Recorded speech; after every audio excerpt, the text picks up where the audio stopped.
Hello everyone, जय हिंद दोस्तों कैसे हैं आप लोग। इस लेक्चर में मैं इंदौर संभाग डिस्कस करूंगा दोस्तों। ये लेक्चर थोड़ा सा बड़ा होगा, जिसमें मैं इंदौर संभाग के अंतर्गत आने वाले सारे जिलों को डिटेल में एक्सप्लेन करने की कोशिश करूंगा। आपको जानकारी के लिए बता दूं, इंदौर संभाग के अंतर्गत 8 जिले आते हैं। इंदौर खुद हो गया, इंदौर, धार, झाबुआ, अलीराजपुर, खंडवा, खरगोन, बुरहानपुर और बड़वानी, ये इतने आते हैं दोस्तों। इंदौर, धार, अलीराजपुर, झाबुआ, खरगोन, बड़वानी, खंडवा और बुरहानपुर, ये इतने डिस्ट्रिक्ट इसके अंतर्गत जिले आते हैं। तो सबसे पहले इस लेक्चर में इंदौर संभाग को डिटेल में इंदौर जिले को डिटेल में समझाने की कोशिश करूंगा। यह लेक्चर मेरे द्वारा डिस्कस किया जा रहा है। माय नेम इज क्या है, विक्रम खंडेलकर। मेरे इस चैनल की प्लेलिस्ट को विजिट कर सकते हैं आप, वहाँ सारे लेक्चर्स आपको अगर देखना है तो आइए शुरू करेंगे ज़्यादा बातें ना करते हुए। दोस्तों सबसे पहले बात करेंगे इंदौर की। तो इंदौर को मिनी बॉम्बे के रूप में जाना जाता है दोस्तों, इसके बारे में तो आपको पता होगा, है ना। ये मिनी बॉम्बे के रूप में इसे जाना जाता है, इसके बारे में आगे बताऊंगा मैं। सबसे पहले बात करेंगे अपन ऐतिहासिक की, तो इसका प्राचीन नाम की बात करते हैं दोस्तों। प्राचीन नाम की बात करेंगे तो पहले आपको बता दूं मैं, इंदौर शहर जो है छोटे 2 नाले हैं दोस्तों। 2 नाले हैं वहां पे, उसके किनारे से गए हैं। एक को छोटी नदी का रूप दिया गया है, जिसको छोटा नाला सरस्वती बोला गया है, और एक और नाला है जो खान नदी, ये कान्हन नदी, जिसे खान नदी परिवर्तन होकर उसको बाद में खान नदी बोले जाने लगा। तो खान और सरस्वती नदी के तट पे बसा हुआ है क्या, इंदौर शहर। तो हम बोल सकते हैं ये छोटे नालों के रूप में था, तो बाद में इसकी साफ सफाई करके नदी को पुनर्जीवित किया गया है। इस नालों को पुनर्जीवित करके नदी जैसे परिवर्तन कर दिया गया है। तो इंदौर शहर जो है वो खान और सरस्वती नदी के तट पर बसा हुआ है, याद रखना है।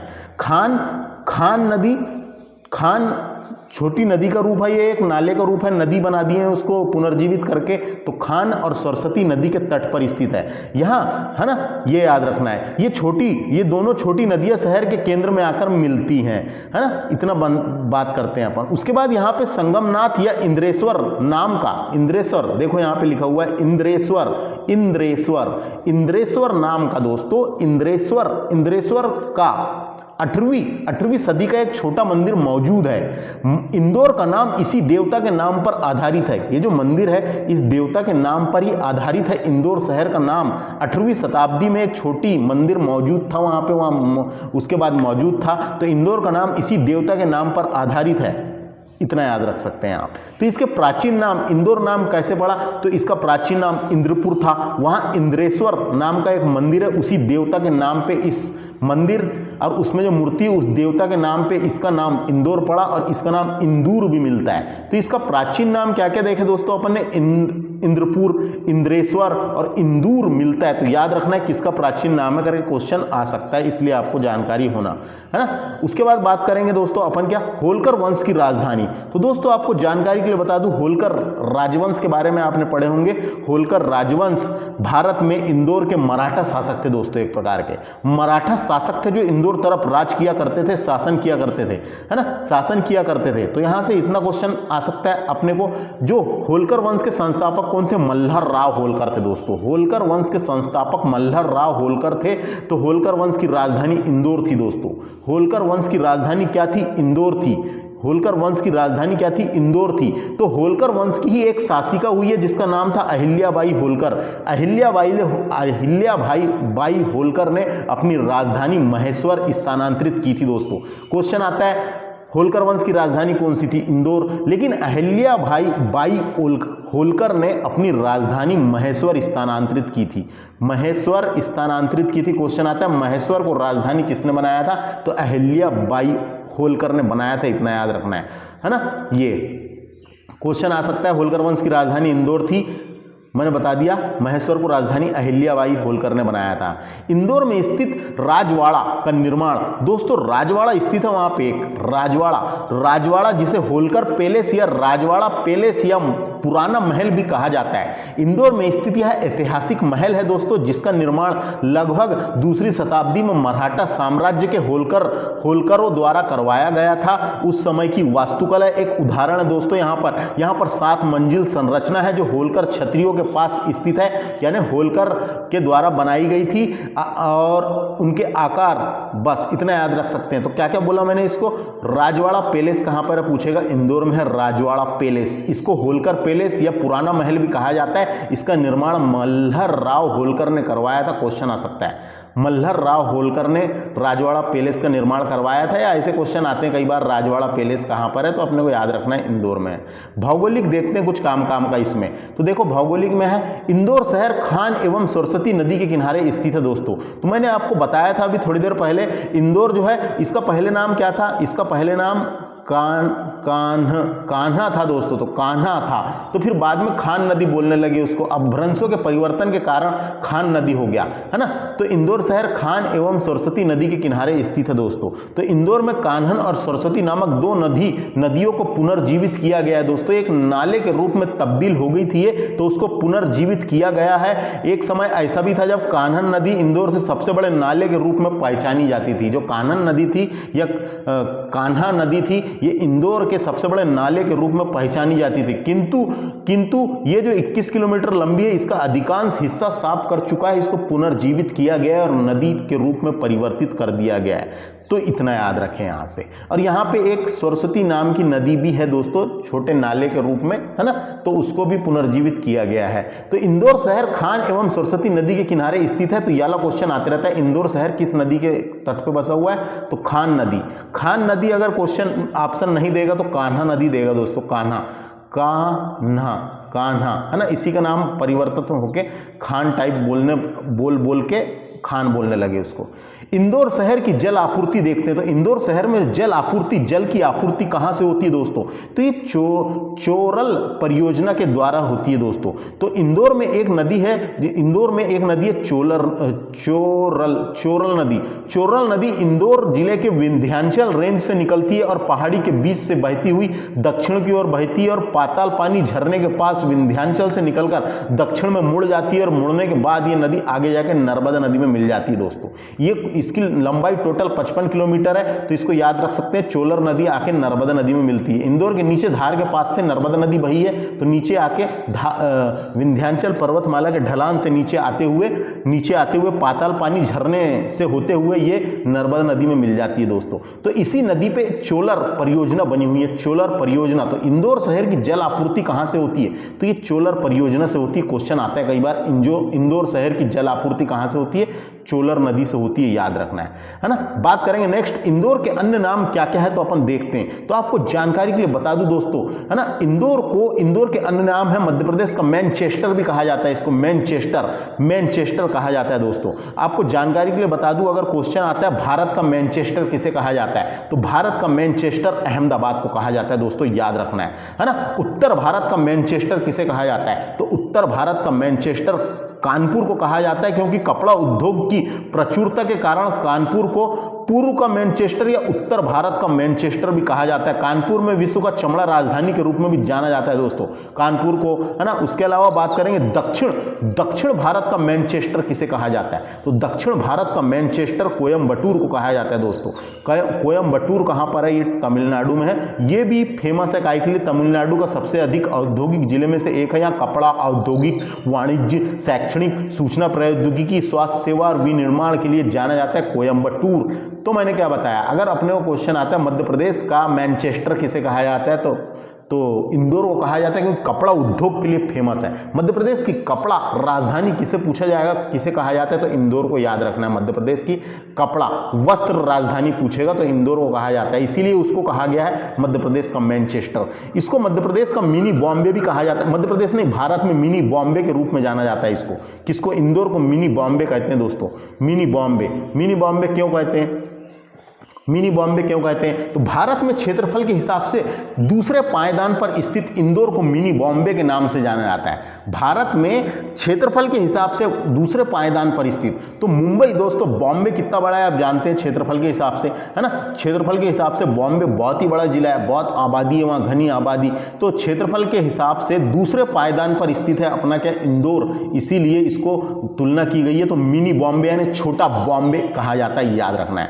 खेल राजधानी, मध्य प्रदेश की खेल राजधानी इंदौर को कहा जाता है, याद रखें। आर्थिक राजधानी, है ना, आर्थिक राजधानी, क्वेश्चन डायरेक्ट आएगा, मध्य प्रदेश की आर्थिक राजधानी कौन सी है? इंदौर। एवं मध्य प्रदेश की सिलिकॉन वैली के नाम से जाना जाता है। दोस्तों सिलिकॉन वैली कहाँ स्थित है? तो भारत की सिलिकॉन वैली बेंगलुरु को कहा जाता है दोस्तों, उपनाम दिया गया बेंगलुरु को, है ना, बेंगलुरु को उपनाम दिया गया, इसलिए कहा जाता है बेंगलुरु को क्योंकि यहाँ पे अर्धचालक उद्योग के लिए एक केंद्र के रूप में विकसित किया गया है। अर्धचालक उद्योग, जो अर्धचालक होते हैं दोस्तों, जो सिलिकॉन की वहाँ पे चिप लगी रहती है, परत लगी रहती है, जैसे कि मेमोरी कार्ड और जितने भी मदरबोर्ड में लगे रहते हैं अर्धचालक, इस वहाँ पे बनते हैं, इसलिए मध्य प्रदेश की सिलिकॉन वैली किसको कहा जाता है? ये अपना बेंगलुरु को कहा जाता है ना। आईटी सेक्टर, आईटी उद्योग है वहाँ बहुत सारे, इसलिए कर्नाटक की राजधानी बेंगलुरु को बोला जाता है मध्य प्रदेश की सिलिकॉन सिटी। और मध्य प्रदेश की सिलिकॉन वैली किसको बोलेंगे, क्वेश्चन आएगा तो ये अपना कौन सा है? इंदौर को बोलना है, याद रखना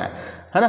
जैसे ये मैनचेस्टर नाम का एक शहर इंग्लैंड में है दोस्तों, जो कपड़ा उद्योग के लिए प्रसिद्ध है, इसीलिए इसको नाम दिया गया मध्य प्रदेश को उपनाम। वैसे सिलिकॉन वैली कैलिफोर्निया अमेरिका में है, तो वहाँ पे कैलिफोर्निया, है ना, सिलिकॉन वैली कैलिफोर्निया की दक्षिणी सैन फ्रांसिस्को खाड़ी क्षेत्र में स्थित तकनीकी नवाचार एवं वैश्विक केंद्र है दोस्तों, इसीलिए इसको उपनाम दिया गया है। समझ में आ गया। अगला फैक्ट है, जनसंख्या के आधार पर मध्य प्रदेश का सबसे बड़ा जिला यही है। जनसंख्या के आधार पर मध्य प्रदेश का सबसे बड़ा जिला, डायरेक्ट क्वेश्चन आएगा आबादी के आधार पर, ऐसा क्वेश्चन आ सकता है। मध्य प्रदेश की इंदौर जिला सबसे अधिक आबादी वाला जिला है। मध्य प्रदेश का सबसे अधिक आबादी वाला जिला इंदौर जिला है, 32.76 लाख इतनी जनसंख्या है यहाँ की, एक ही जिले की 32.76 लाख जनसंख्या। इसके बाद सागर का इस नंबर आता है दोस्तों, इसके बाद सागर, फिर जबलपुर, फिर भोपाल का स्थान आता है। तो इंदौर में सबसे ज़्यादा जनसंख्या है। इसके बाद दूसरे नंबर पर कौन सा है? सागर। दूसरे नंबर में सागर का 23.78 लाख है वहाँ की जनसंख्या। सागर के बाद जबलपुर आता है, जबलपुर की जनसंख्या 22.63 लाख है। फिर भोपाल का आता है, तो भोपाल का 23.78। तो ये थोड़ी सी आंकड़े जानकारी पता हो ना, क्वेश्चन तो ऐसे ही पूछेगा। जनसंख्या के आधार पर मध्य प्रदेश का सबसे बड़ा जिला कौन सा है? तो इंदौर है। आगे बात करते हैं, यहाँ पे इलेक्ट्रॉनिक कॉम्प्लेक्स है दोस्तों। यहाँ पे क्या है? Electronic complex. इलेक्ट्रॉनिक कॉम्प्लेक्स औद्योगिक क्षेत्र, इलेक्ट्रॉनिक कॉम्प्लेक्स औद्योगिक क्षेत्र इंदौर में है, जो मध्य प्रदेश राज्य के इंदौर शहर में है। इलेक्ट्रॉनिक कॉम्प्लेक्स का यहाँ पे इलेक्ट्रॉनिक कॉम्प्लेक्स यानी इलेक्ट्रॉनिकों से रिलेटेड पूरी यहाँ पे विशिष्ट औद्योगिक क्षेत्र लगाई गई है दोस्तों, है ना। ये 1986-87 के दशक में, 87 के दशक में यहाँ पे कुछ बहुत बड़े क्षेत्र में हेक्टेयर में अस्तित्व में आया था ये, और यहाँ पे उसकी इकाइयाँ और निवेश किया गया है, इसलिए उसको इलेक्ट्रॉनिक कॉम्प्लेक्स के नाम से जाना गया है ना। इलेक्ट्रॉनिक कॉम्प्लेक्स के नाम से जाना गया। इलेक्ट्रॉनिक कॉम्प्लेक्स आईटी पार्क बनाने की भी कंपनियों के द्वारा दौड़ चालू है कि यहाँ पे आईटी पार्क और स्थापित किए जाएंगे करके। क्वेश्चन अपने को इतना ही पूछेगा, इलेक्ट्रॉनिक कॉम्प्लेक्स कहाँ पर है? तो ये याद रखना है, इलेक्ट्रॉनिक कॉम्प्लेक्स जो है ये इंदौर में है, इंदौर में। जेम्स एंड ज्वेलरी पार्क दोस्तों, जेम्स एंड ज्वेलरी पार्क क्या नाम है इसका? जेम्स एंड ज्वेलरी पार्क की स्थापना इंदौर में की गई है। तो ये डायरेक्ट क्वेश्चन आता है, याद रखना है। जेम्स एंड ज्वेलरी पार्क कहाँ पर है पूछेगा? इंदौर में। इतना ही क्वेश्चन पूछेगा अपने को, बस सरल सा, बस जेम्स एंड ज्वेलरी पार्क कहाँ पर है? क्या है ये जेम्स एंड ज्वेलरी पार्क? तो आपको जानकारी के लिए बता दूं, जेम्स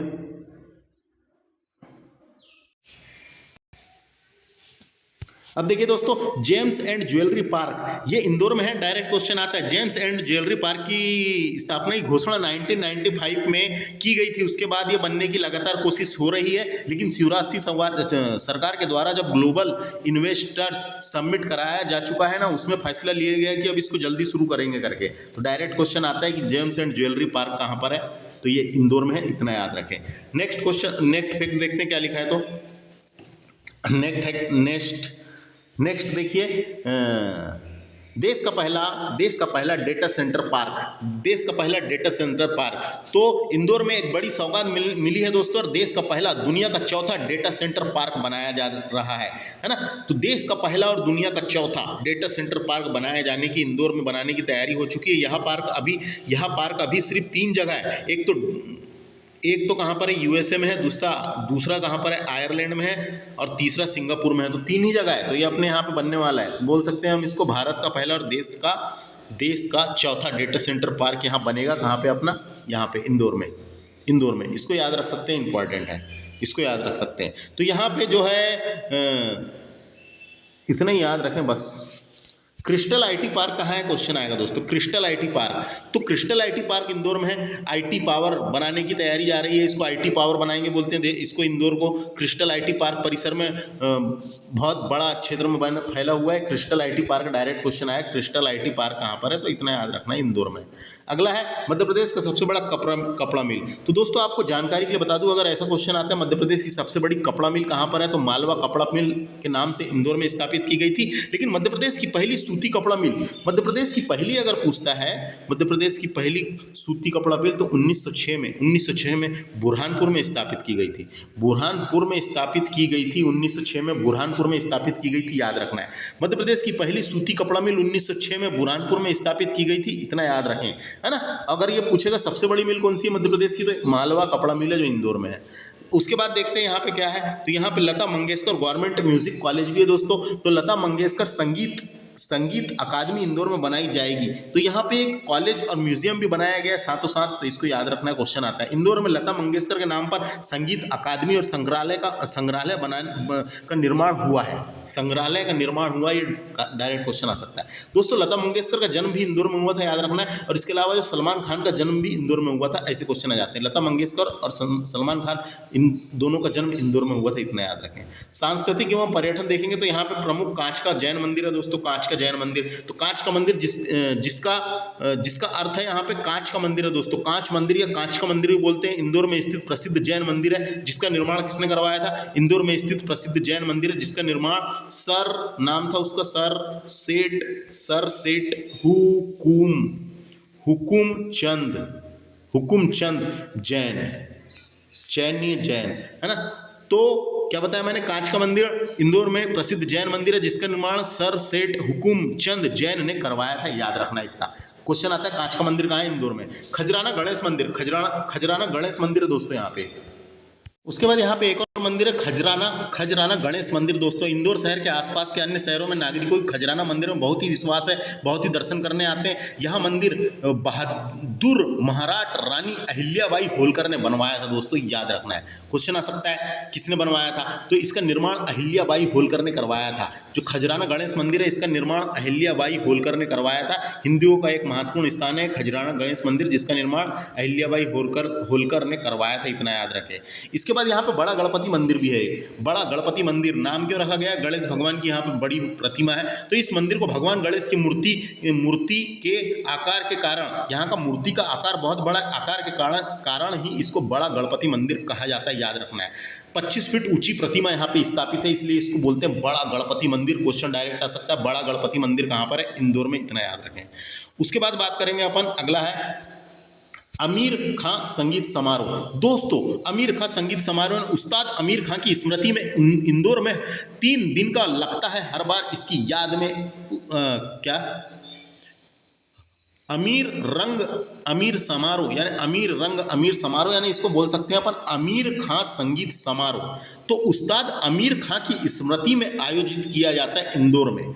उस्ताद आमिर खां की स्मृति में आयोजित किया जाता है इंदौर में, डायरेक्ट क्वेश्चन आएगा। आमिर खां संगीत समारोह कहाँ होता है, इंदौर में, याद रखना है। लता मंगेशकर समारोह, अब भी बताया था मैंने, लता मंगेशकर का जन्म कहाँ हुआ था, इंदौर में हुआ था। तो राष्ट्रीय लता मंगेशकर सम्मान भी दिया जाता है वहाँ पे, और अलंकरण समारोह का आयोजन भी किया जाता है। अलंकरण यानी अलंकरण क्यों बोले, लता मंगेशकर अलंकरण संगीत समारोह ऐसा बोले, कहाँ पे होता है, याद रखना, ये होता है